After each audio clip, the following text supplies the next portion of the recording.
দেখতে দেখতে আমের সিজন এখন শেষের দিকে, তো ভাবলাম যে ছেলেকে একটু জুস বানিয়ে দেই। তো এটার রেসিপিটাও থাকছে আর টুকিটাকি বাজারঘাট সবকিছু মিলিয়ে আজকের ব্লগটা থাকছে। আসসালামু আলাইকুম, ওয়েলকাম করছি আরো একটি ব্লগ ভিডিওতে। কেমন আছেন সবাই অবশ্যই কমেন্ট করে জানাবেন। সকালবেলাটা শুরু হয়েছে চা বিস্কিট দিয়ে খেয়ে, তারপর বের হয়ে পড়েছিলাম বাজারের উদ্দেশ্যে। যেহেতু মাসের শুরু, টুকিটাকি বাজার করতে হবে, তো একটা বড় সাইজের মাছ কিনে নিয়েছি। আজকে বৃষ্টির কারণে কিন্তু একদম ফ্রেশ মাছ পাইনি, তারপরেও মাছটা মরে গিয়েছে। এমনিতে এই দোকানগুলোতে মাছ সবসময় মানে জ্যান্ত থাকে, তো আজকে মাছগুলো মরে গিয়েছে। তো বলল যে বৃষ্টির কারণে আসলে মাছগুলোকে ওইভাবে ঠিকঠাক করে রাখতে পারছে না। যাই হোক, তো মাছটা মোটামুটি ভালোই বড় ছিল, 6.5 কেজি ওজন ছিল। তো মোটামুটি বড় বড় সাইজ করে কেটে নিয়েছি, মানে তারপরও যতটুকু আসলে না করলেই নয়, কারণ আমরা যেহেতু রেগুলার কাট করে খাবো, মাসের জন্য কেনা হয়েছে। তো টুকিটাকি কিছু মাছ কিনেছিলাম, সব কিছু আপনাদের সাথে শেয়ার করব। সম্পূর্ণ ভিডিওটা দেখে নেওয়ার চেষ্টা করবেন, কারণ যেহেতু প্রতিদিন ব্লগ ভিডিওগুলো দেই না, সেই জন্য কিন্তু আশা করবো যে একদিন পর পর ব্লগগুলো দিয়ে আপনারা সম্পূর্ণ দেখবেন, দেখে তারপর সুন্দর কমেন্ট করবেন। আপনাদের অ্যাক্টিভিটিটা খুব বেশি প্রয়োজন, কারণ হচ্ছে দেখা যাচ্ছে কি যে ইদানিংকালে দেখছি যে মানে লং ভিডিওতে ভিউজ নাই বললে চলে, সেই জন্য আসলে মনটা খারাপ হয়ে গিয়েছে। এই জন্য আমি একদিন পর পর এখন ব্লগ ভিডিওগুলো দিচ্ছি। যারা সম্পূর্ণ ভিডিও দেখেন তারা অবশ্যই কমেন্ট করে যাবেন, সুন্দর করে একটা কমেন্ট করবেন।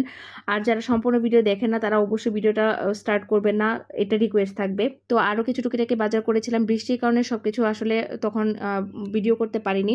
তো আপনাদের ভাই আবার এই একটা গুণ তার আছে, সে বাজার করে এসে হেল্প করে আমাকে বাজার গোছানোর জন্য। তো আমরা দুজনে মিলেই বাজার গোছাচ্ছিলাম, কারণ দ্রুত এই কাজগুলো শেষ করতে হবে, তা না হলে ছেলের হুজুর চলে আসবে। সেই জন্য চাচ্ছিলাম যে দ্রুত কাজগুলো শেষ করে তারপর ফ্রেশ হয়ে যেতে। তো এইদিকে একটু ইলিশ মাছ কিনেছিলাম। ইলিশ মাছের দাম কিন্তু অনেক, অনলাইনে দেখা যাচ্ছে যে প্রায় 1 কেজি ওজনের যেটা সেটা 1200-1300 টাকা কেজি, কিন্তু আমি যে সাইজের ইলিশগুলো কিনেছি এইটাই 1300 টাকা কেজি কিনেছি। অনেক বেশি দাম, আমাদের মতো মধ্যবিত্তদের আসলে এটা খাওয়াটা খুবই ডিফিকাল্ট হয়ে যাচ্ছে। তো দেখেন মাশাল্লাহ মাছ কিন্তু অনেকগুলো। আর এই বড় মাছগুলোর না সমস্যা হলে একটাই, মাথা কেটে ফেলার পর মাছের অংশটা খুব কম থাকে। তো যাই হোক, দেখেন ইলিশের সাইজগুলো কিন্তু খুব একটা বড় না, তারপরেও কিন্তু অনেক দাম নিয়েছে, 1300 টাকা কেজি, এটা আমাদের জন্য অনেক বেশি। তো যাই হোক, চিংড়ি মাছ নিয়েছিলাম 1 কেজি ওজনের, এটাও 1000 টাকা কেজি পড়েছে। সব কিছুরই দাম অনেক বেশি, বৃষ্টির কারণে বাজারে আসলে সেইভাবে জিনিসপত্র আসতে পারছে না, তো সেই জন্য সব জিনিসের দাম দেখলাম বেড়ে যাচ্ছে। পেঁয়াজ বলেন, আলু বলেন, সব কিছুরই দাম এখন ঊর্ধ্বগতিতে। সবজিরও দাম অনেক বেড়ে গিয়েছে। তো যাই হোক, টুকিটাকি জিনিসপত্র যেগুলো কেনা হয়েছিল আপনাদের ভাইয়া সবই আমাকে গুছিয়ে দিচ্ছিল। আমাদের যেহেতু 3 জনের সংসার, সেই জন্য খুব বেশি জিনিসপত্র আমাদের কেনা লাগে না। তারপরেও দেখা যায় যে কিছু কিছু জিনিস জোর করে দোকানদাররা দিয়ে দেয়, যেমন এই যে আমাকে আদা 1 কেজি ধরিয়ে দিয়েছে, আমার 1 কেজি আদা তো কখনোই লাগবে না। আর এইদিকে কিছু মশলা কিনেছিলাম যেগুলো শেষ হয়ে গিয়েছে, সেগুলো জিরা কিনেছিলাম, তারপর এলাচ, তারপর কালো জিরা। কালো জিরাটা আপনাদের ভাইয়া খুব বেশি পছন্দ করে, কিন্তু এই যে পাটায় পিষে ভর্তা করতে হয় দেখে আমার অনেক বেশি কষ্ট হয়ে যায়, সেই জন্য কিন্তু আমি দেখা যায় কি যে খুব একটা ভর্তা করি না। ইদানিং ভাবছি যে কালো জিরা ভর্তাটা বেশি বেশি খাবো, কারণ যেহেতু ঠান্ডার সমস্যা আছে, প্লাস হচ্ছে কালো জিরা মৃত্যু ছাড়া সকল রোগের ওষুধ। তো যাই হোক, এইদিকে আরও টুকিটাকি কিছু জিনিসপত্র সবই আপনাদের ভাইয়া হেল্প করেছে আমাকে গোছানোর ক্ষেত্রে।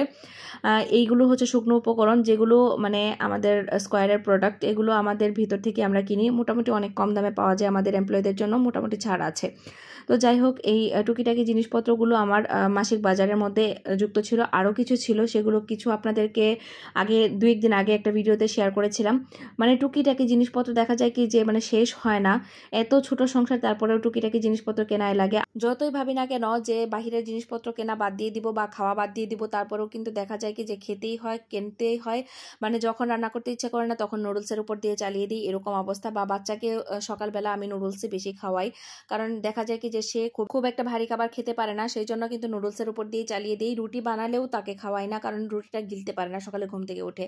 আর এইদিকে একটু আমের রেসিপি শেয়ার করি। আমগুলোকে কিউব করে কেটে নিয়েছি, 1 টুকরো লেবু নিয়েছি, তারপর হচ্ছে দুধ নিয়েছি, গুঁড়ো দুধ, আপনারা চাইলে লিকুইড দুধও ব্যবহার করতে পারেন। আর চিনি নিয়েছি স্বাদের জন্য। এখানে আমি 3 টেবিল চামচ চিনি ব্যবহার করছি, যেহেতু ছোট মানুষ খাবে তাকে একটু মিষ্টি মিষ্টি করে দিয়েছি। আর লেবু রসটা দিলে কিন্তু ব্যালেন্স হয়ে যায়। আর মিষ্টি আম দিয়ে অবশ্যই করার চেষ্টা করবেন। আর এখন যেহেতু মানে একদম আমের সিজনের শেষের দিকে, সেই জন্য কিন্তু আমের মিষ্টিটা একটু কমই থাকবে, সেক্ষেত্রে চিনির পরিমাণটা বাড়িয়ে কমিয়ে নিতে পারেন আপনাদের যদি চিনি বেশি মিষ্টি লাগে। তো লবণ একটু ব্যবহার করেছিলাম টেস্ট ব্যালেন্সের জন্য। আর আমি এখানে কিন্তু আইস কিউব ব্যবহার করছি না, আমি একটু ফ্রিজের ঠান্ডা পানি ব্যবহার করলাম, কারণ আইস কিউব ব্যবহার করলে আমার ছেলে যেহেতু ঠান্ডার সমস্যা আছে, সেই জন্য মানে এটা স্কিপ করে দিয়েছি। আর এদিকে ব্লেন্ড করে নিয়েছি। আর এখানে একটু দানাদার দেখতে পাচ্ছেন, সেটা হচ্ছে লাস্টে একটু আইস কিউব দিয়েছি আমি খাওয়ার জন্য। তো সেটা মানে একদম গলে যায়নি। তো যাই হোক এইদিকে মানে জুসটা করে নিয়েছি। জুসটা খেতে কিন্তু অসম্ভব মজার হয়। এভাবে চাইলে কিন্তু একটু রিফ্রেশমেন্টের জন্য তৈরি করে ফেলতে পারেন। যারা আমার সম্পূর্ণ ভিডিওটি দেখেছেন অসংখ্য ধন্যবাদ। ভালো থাকবেন।